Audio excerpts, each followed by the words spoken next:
and the Almighty. And it also means this.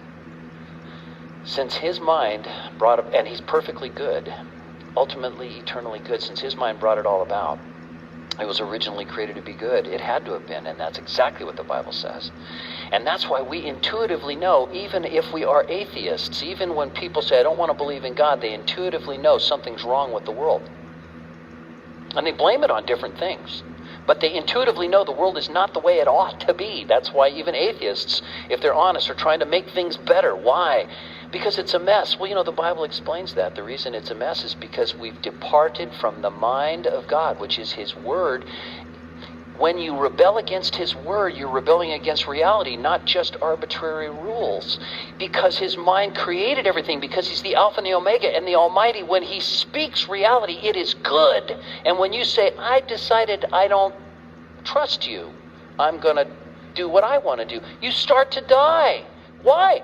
Because you're moving away from ultimate, cosmic, metaphysical reality the minute you say no to God. And that's what we've all done. That's what we've all done. That's why we're dying. That's Genesis 3.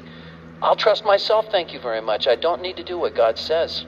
And God says, that's why you're dying. He says, in the day that you do it, you'll die. Not in the day that you do it, I'll kill you. But in the day that you do it, you will die. Why? Because you're moving away from God. You move out of his life and away from his reality.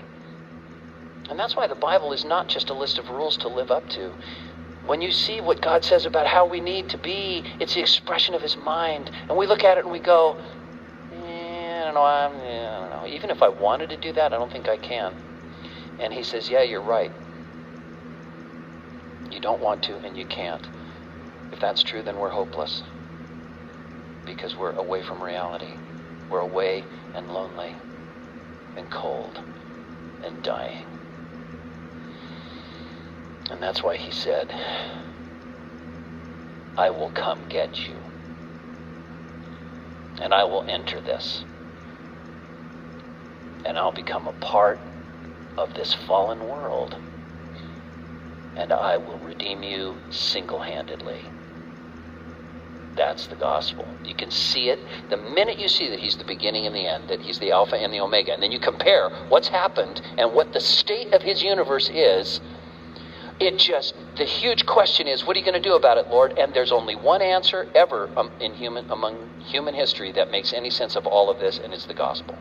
It's the gospel. It's amazing when you really look at it. And this is all from understanding that he's the Alpha and the Omega and the Almighty. And that's why you have to start there. This is the God you serve. This is the God who loves you. The Almighty. I am.